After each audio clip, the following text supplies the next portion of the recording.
Hey guys, can you hear me? Yep. All right, welcome everyone to the November 1st Board of Supervisors meeting, and we will begin with the Pledge of Allegiance.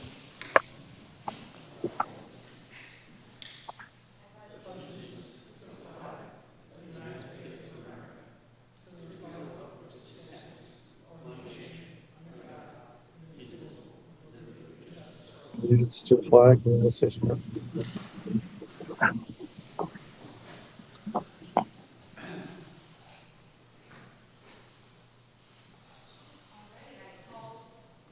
I call to order the public hearing for the 2023 preliminary budget.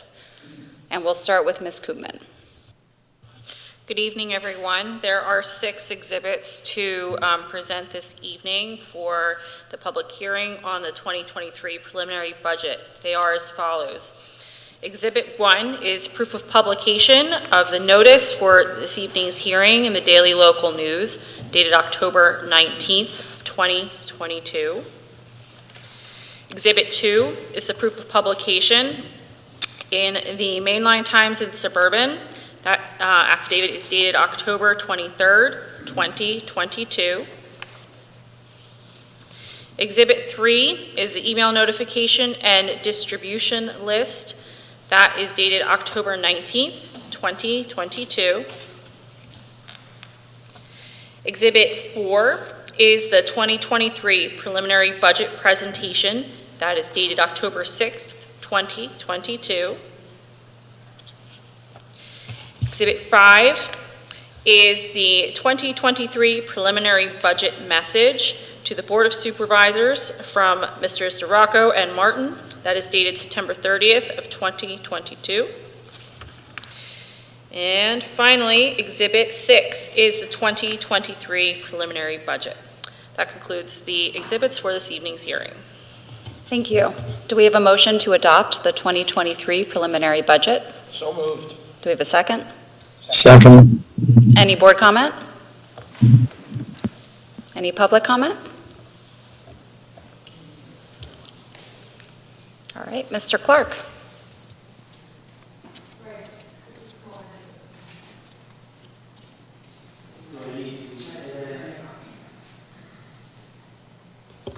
There we go.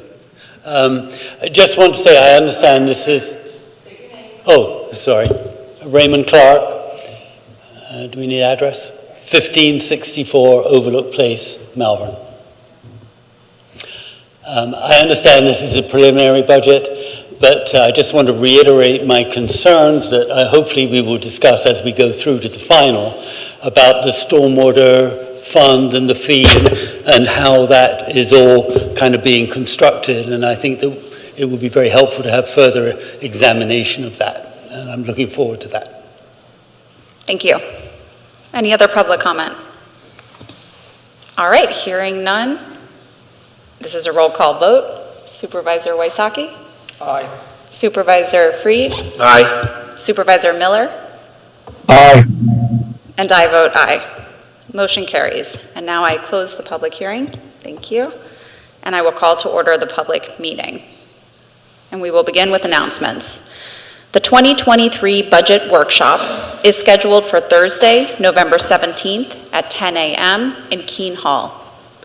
The public hearing for H.R. 458 to consider amending Chapter 163 of the Tredyffrin Township Code, Sewers, Utilities, and Sewage Disposal has been rescheduled to Monday, November 21st, 2022.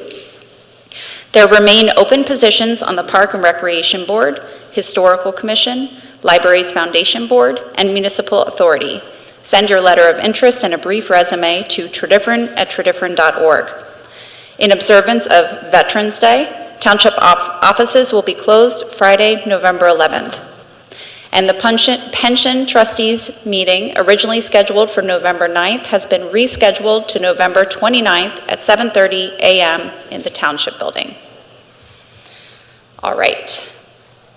And now we will move to the motion to approve minutes of the October 17th, 2022 public meeting. Do I have a motion? So moved. Do I have a second? Second. All in favor say aye. Aye. Anyone opposed? Motion carries. And we move to Township business and the 2023 final budget discussion. And I think we'll start with Mr. Duraco and Mr. Martin. Thank you, Madam Chair. We are happy to answer any questions that the board might have, again, on the preliminary budget, and answer any questions the board might have in regards to making any adjustments to the preliminary budget for the final budget. I will start things off with a couple of possible changes to the budget that have been brought up by supervisors. The first is recommended by our Fire EMS Committee. Our group with Easttown Township and our fire companies is recommending that we increase our Fire EMS operating contributions for 2023 to ensure that each of the fire companies that serves Tredyffrin has an increase at a minimum of inflation. So this is not a very large change. It's a total of $37,500 in total across the fire companies, in addition to what's in the preliminary budget. And Easttown has already made this change to their budget. Mr. Duraco, could you tell us how this possible change might impact our proposed tax rate? Being at its 37.5, I don't anticipate this having an effect on the potential tax increase that we have at 5.75. There are going to be some other adjustments that I need to make.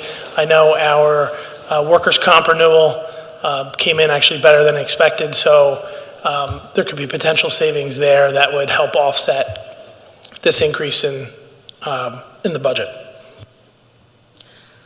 I would like to make a motion to increase the fire company contributions for operating as suggested by the fire committee. Do I have a second? Second. Any board discussion? Any public comment? Mr. Clark.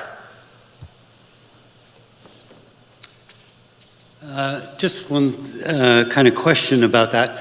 And clearly the rate of inflation is affecting us all. It affects all the township staff, all the township services, police department, all of whom we depend on as much as the fire department. And I wondered if you could kind of elaborate on the need for the special treatment for the fire department. Well, I'll point out that their ask was way higher than this for operating. And we first were trying to go with a minimum of a 5% increase.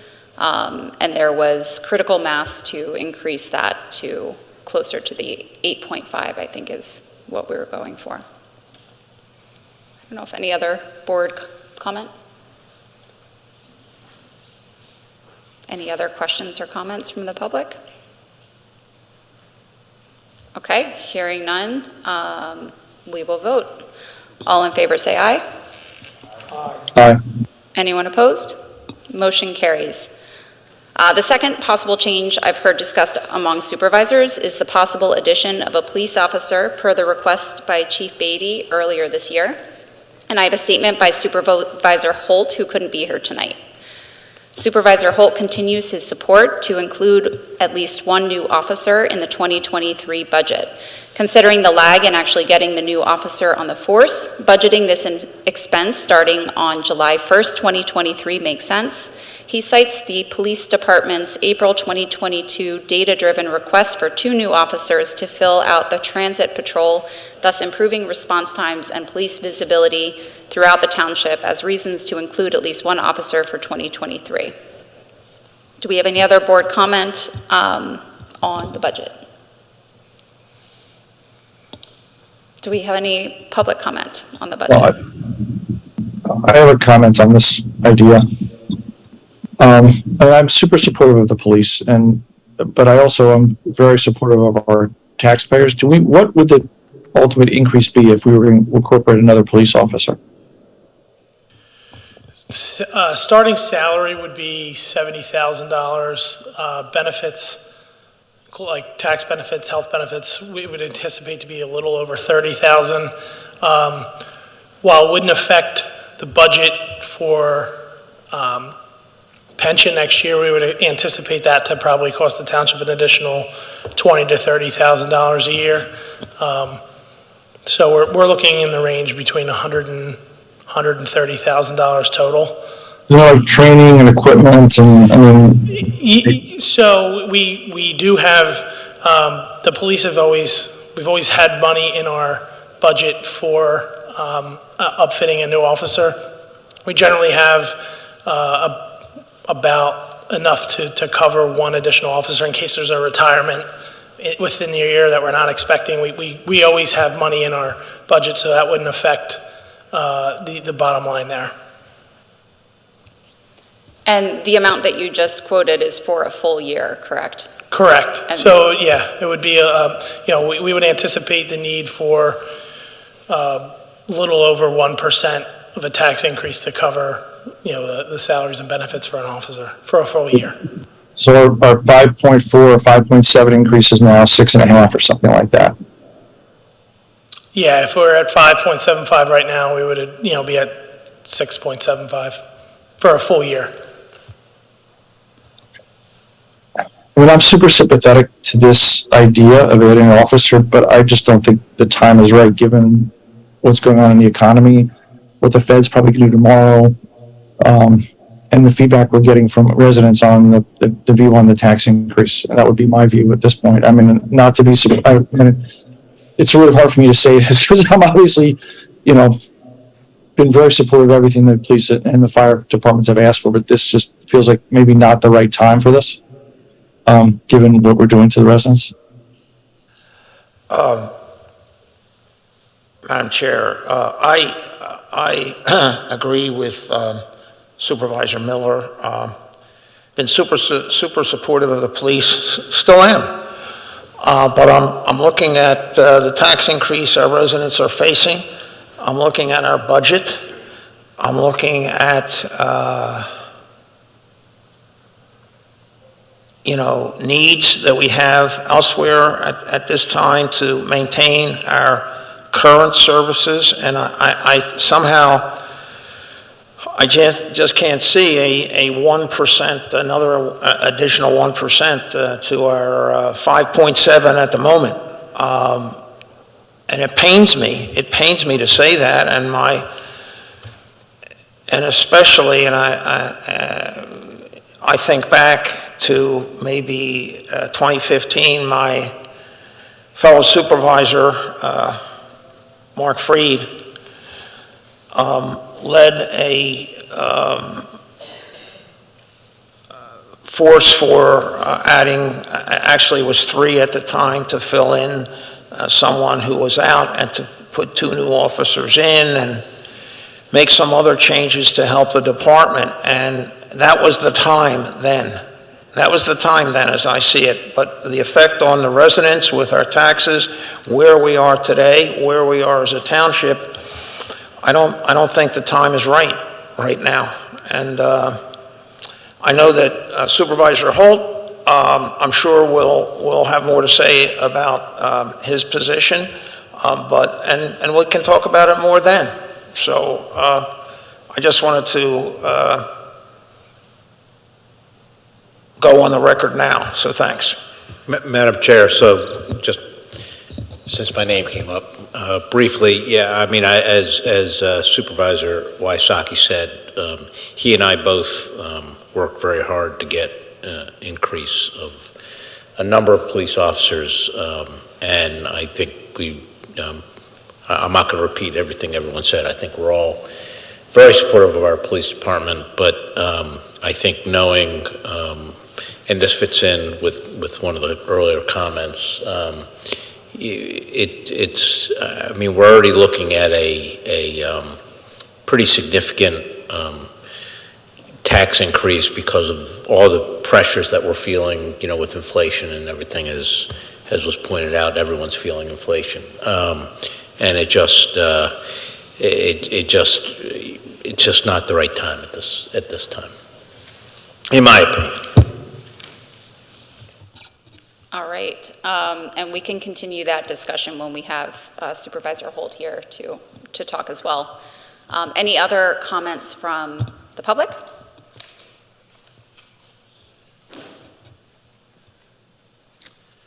Just a couple of things, and Mrs. Clark may have a better idea on the second of these, so I'll leave that to her. But I think it's really important when the township receives requests that they be very data supportive. And so when we're looking at the need for extra police, which, I certainly can accept, how is that supported by population trends, crime trends, response rates? And I think that needs to be all very clearly laid out. And I think the same would be true for fire department, for example. And so I encourage you to move towards more data-driven analysis of requests for increases. And I will say that in fairness to the chief and in fairness to the command staff, I mean, what they were asking for was with regard to traffic. And, obviously we can always improve our traffic. I think everyone knows that, particularly around the schools and around the school times, particularly coming in and going out, there's real needs there. But again, it's not, I wouldn't necessarily call it a want as opposed to a need. I think it's something that would be useful. And I think there is, and I think even Supervisor Holt, referenced the fact that there was some data-driven requests from the chief. But you have to just weigh the cost and benefit. And at this point, for me, the cost is outweighing the benefit. And I would add that both those requests that you mentioned come with a lot of data and specifics with the requests. That's true for fire as well. I don't know how much the residents see of that, right. And to have some kind of crisp summary would be, I think, very helpful to the cause. It's a good suggestion. Well, Ray, that's a really good point. But there is a pretty good package that the chief provided to us, which is why we're all struggling with the idea of saying no at this point. But you look at the size of the increase we want to do to taxpayers, or we have to do to taxpayers, really. And like we all said, it just doesn't feel like the right time for this increase now. But it is supported by a lot of data. And I think, Julie, as you just said, maybe we got to figure out how we share some of that. Right. Okay, thanks. I'll let Mrs. Clark talk about OPEB and total cost of police people. Mrs. Clark? My husband obviously read my mind. Yes, and I was going to make the first point that Mr. Clark just made about I'd like to see the data on that and the information, both for the fire departments as well as for our police. I think they're all very important and I do support them. And I remember very clearly all the time that we spent going through and looking at the costs of our police and trying to understand not just their costs, but costs of every department within the township back in the 2008 era when we had the Great Depression, and we took a good 6+, my memory's a bit foggy, police officers, uniformed police officers off the FTE expectations. Fortunately, we didn't have people filling those positions at the time, so we didn't have to let anyone go. And we had a heartfelt discussion and walkthrough. Is like, well, what is the role of all the different departments in the township, and specifically to the police? Well, can they provide the level of service that the residents expect at that new number, which was the lower number of police officers? And we went through and they decided yes. And I wanted there to be more police officers, but the data showed me that no, we didn't really. It was nice to have, but we really couldn't afford to have that officer in the schools for the DARE program. Older folks might remember the anti-drug push in the schools, and there was an officer dedicated to that. And that, hey, residents, we're going through some tough times. Cats, the police aren't going over the stereotypical, we're going to get the cat out of the tree for you. You're going to have to get your own ladder out there. And it was the amount of, well, what services do we expect of our police? And at the time we came back and said that not me royally, but royally the township said, no, we'll be fine with this lower amount of police. And we went through a lot of studies of reorganizing the police so they could be more efficient, et cetera. And so at this time, I haven't seen the data to justify the increase, and I think it would be great for the Township residents to see the data behind this request. And I just want to remind folks that the data we looked at the time, each police officer, once you included all the things, uniforms, et cetera, the extra wear and tear on the cars, even if we didn't need more cars, what have you, it was a good 2.5% increase in our taxes for every additional police officer. And so that was what it was back then. It was looked at again within the past year or so, and it was again 2.5% tax increase for each additional police officer. I mean, you're counting in health benefits and pensions, et cetera. So that's something we have to take very, very seriously before we start adding people. But a number of people have referenced the report that came out from the police chief superintendent. And so I think we should see that and take a look at this again for the next budget go around, the 2024. Thank you. Yeah, and I'll also note, just to follow up on that in 2015, when we did add, I believe, 3 officers, we had gone from 39 to 42, and on top of that, we had a number of officers who were out on disability or were out. So we had some real holes in the actual shifts themselves, where we were often running, 3 officers instead of 4 officers, a sergeant plus 2 instead of a sergeant plus 3. And it was really affecting and impacting the ability of the shifts to work well. A lot of overtime. It was really stretching things thin. I think it's a little bit different. I don't want to underestimate the legitimacy of the request, because I think it is a legitimate request, but I think the situation was a little bit different back then as well. Any other comments from the board or the public? All right, we will move on to our next agenda item, which is the motion to forward zoning map change for 10 and 14 Leopard Road and 7 West Golf Club Road to the Planning Commission for review. Ms. McPherson. Thank you, Madam Chair, members of the board. The township received a petition for, it's really a lot consolidation. There's 5 lots that are going to be going down to 2 lots. And when we were looking at it, we found that this is an existing building, existing parking lot. Portions of the existing parking lot for the commercial building are actually in a residential lot, or a residential zoning district. So we thought it best that we modify the zoning map to basically make the commercial property commercial district and the residential property the residential district. So we are asking the board to forward this zoning map amendment to the Planning Commission for review. Thank you. Do we have a motion? So moved. Do we have a second? Second. Any board comment? Any public comment? Hearing none. All in favor say aye. Aye. Anyone opposed? Motion carries. Next, we have a motion to authorize staff to advertise a public hearing on December 5th, 2022 to consider and possibly adopt H.R. 459, short-term rentals for historic properties. Ms. McPherson.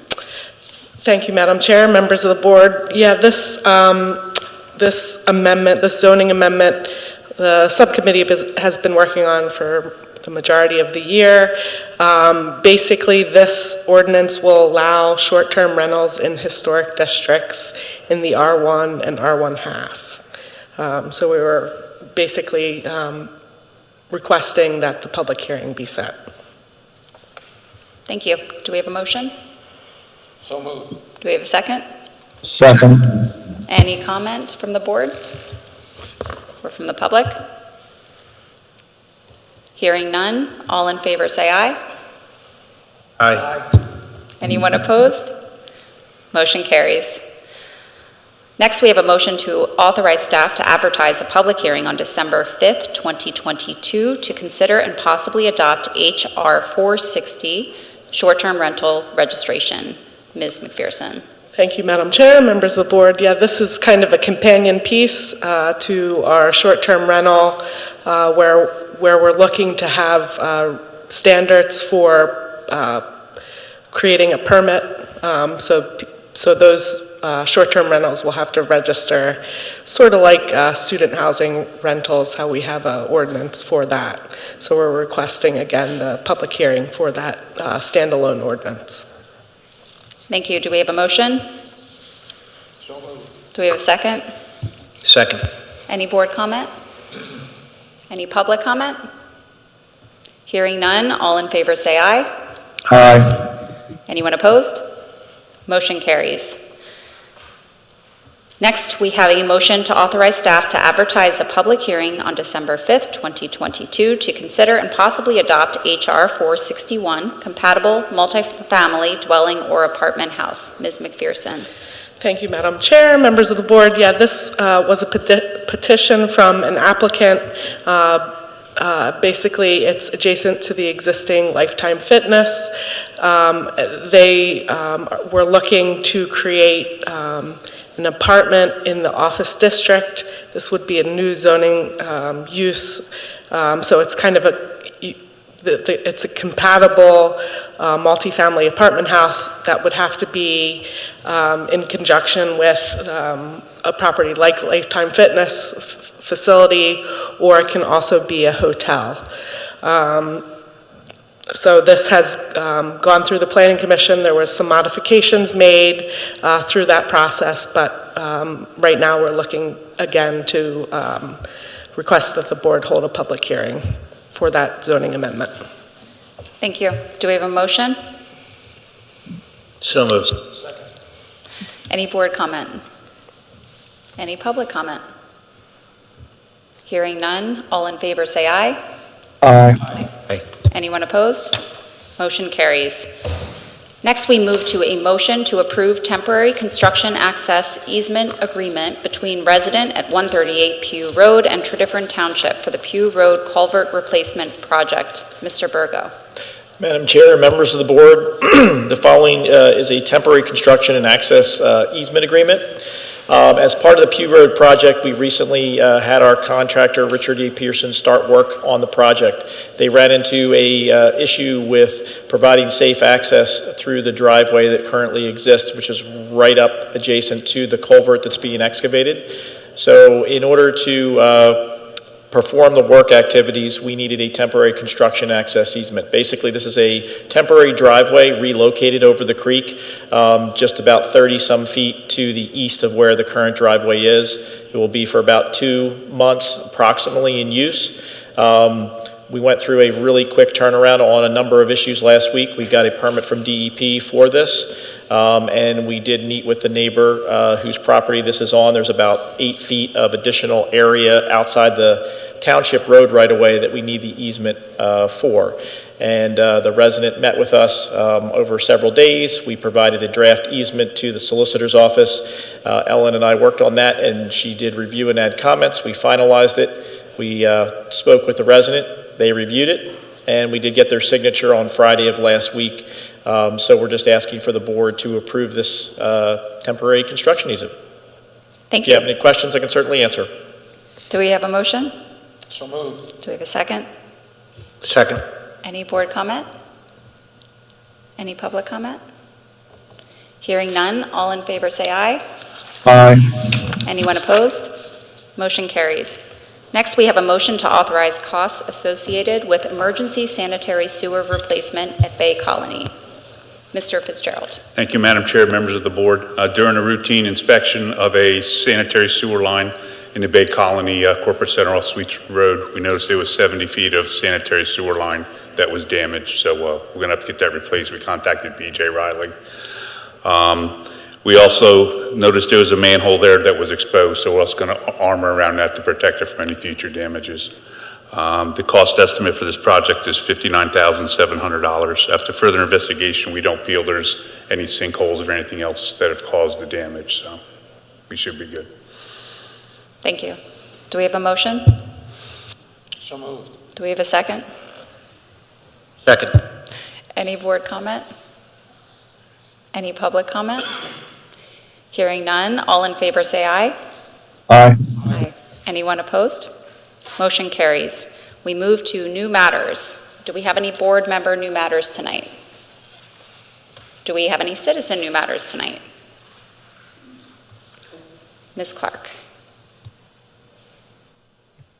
Hi there. I thought there was going to be more final budget discussion and more input during that discussion as opposed to just those two specific items. I had heard between the lines at our last meeting that there was some concern about our 5-year capital plan and that it looked rather heavy, and that we were going to relook at some of the projects and either realign them, recost them, maybe adjust them somewhat. But is any of that going on, or are we just going to say we'll look to the outer years, but what's set for 2023 is set?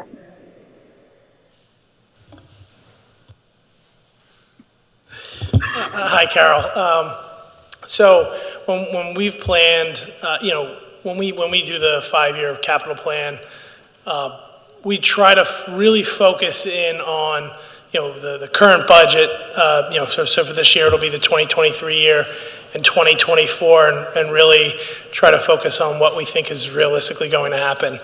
25, 26, and 27, again, we try to do our best to anticipate what we think we're going to get done, but there's not as much emphasis to get that perfect because they are, technically they're out years. And again, year over year, we have projects that drag on, and so that pushes things back. And so, that's what we feel very comfortable with, what we have put forward in 23 and even 24 at this point.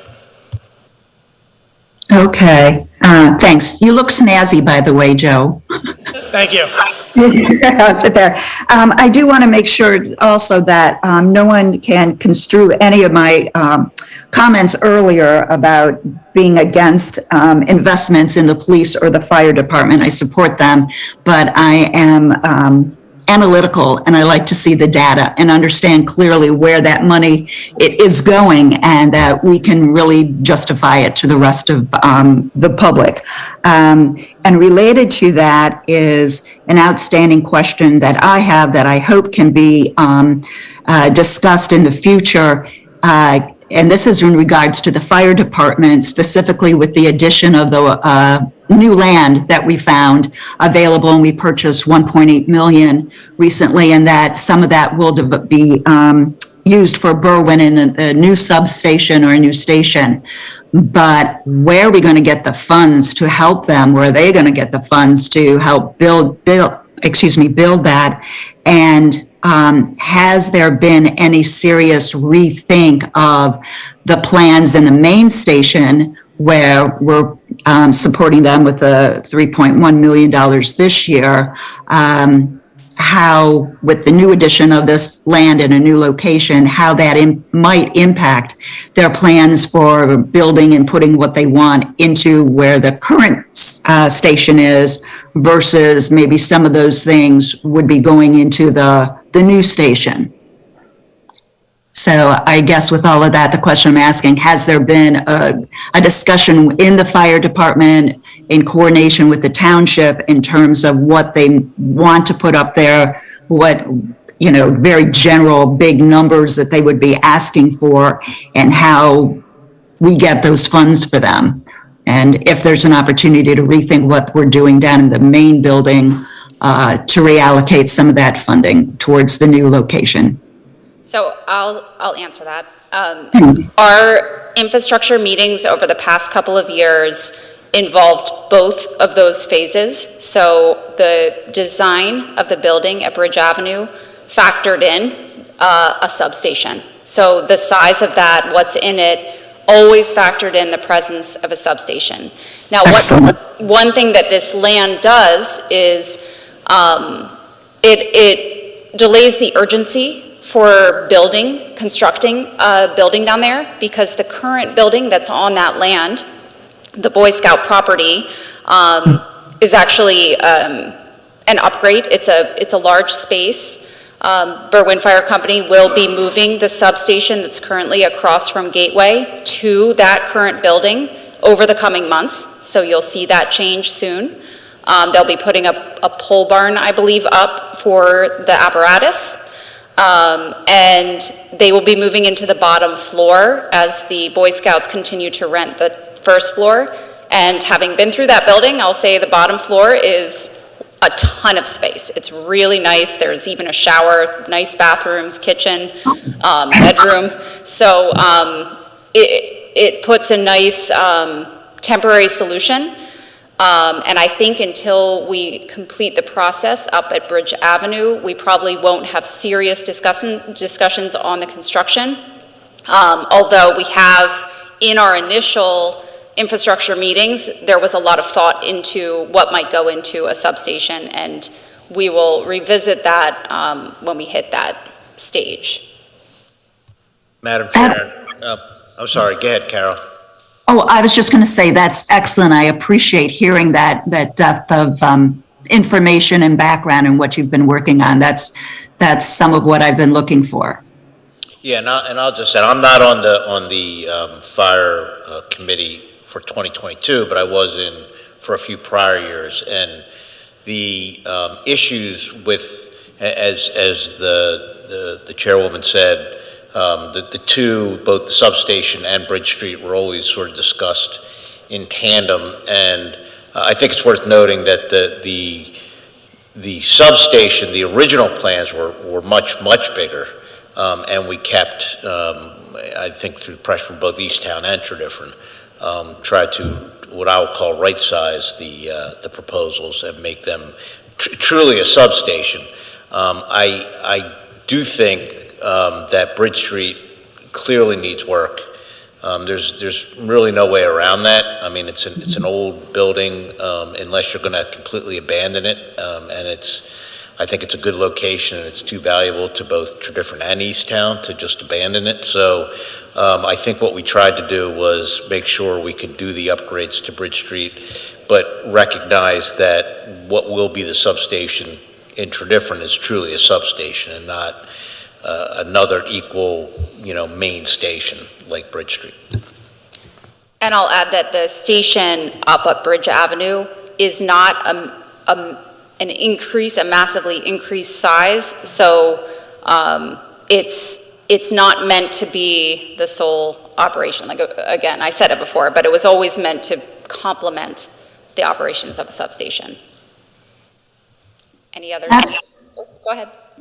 I have one more. Well, you'll get out of here within an hour, I'll tell you that. The one other issue that we see that there's a fair amount of money to be spent is Wilson Farm Park. And I was wondering where we were with the plans for that. And I remember a lot of past discussions, where to put bocce ball. No, we can't do bocce ball. Oh, we're going to put in the splash park. No, we're not. Oh, how about the boardwalk? Oh, are we going to have this walk that goes into the middle of the pond? Oh, wait, the splash park costs that much, etc. Anyways, we sat through those, but where are we with the plans? And I know we've pushed it into another year. So I'd appreciate getting a sense of that. Thank you. I will handle that. We're still, we've submitted our NPDES permit to DEP. I have a call this week with the county conservation district to discuss that.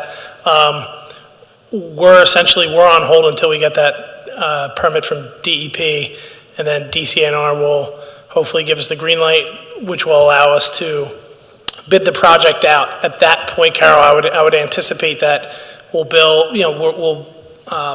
bid the entire thing out, and then the board will discuss and pick what projects get done and what we'll have to wait until there's additional funding in the future. Excuse me, Joe, I'm trying to, might have be disillusioned as to where the money is, but I thought we had $1 million in bonds, $1,250,000 from 2 state agencies. No, just $1 million in federal money. We didn't get the state grant. All right, so we have $2 million. We didn't. Yeah, just a little over $2 million. Right. that's a lot of money. We can do a lot of good things with the park. I'm saying, and yes, we probably will have to pick and choose, because as we've had to wait through a pandemic before even getting here, costs have gone up. So we're going to have to, we'll just deal with that, and we will do the right thing by our residents and by the park itself going forward. So, thanks. Any other comments tonight? Mr. Clark?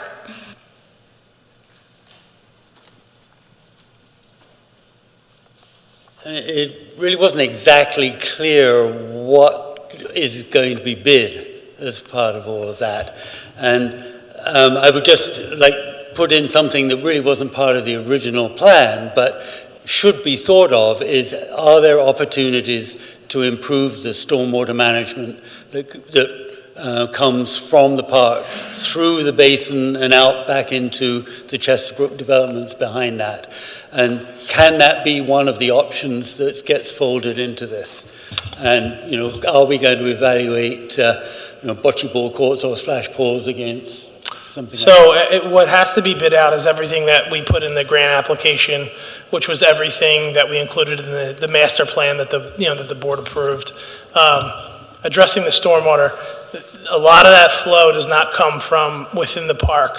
The original park, when it was designed, that pond is actually a basin. Mm-hmm. It's not a traditional pond. We made that. It's lined.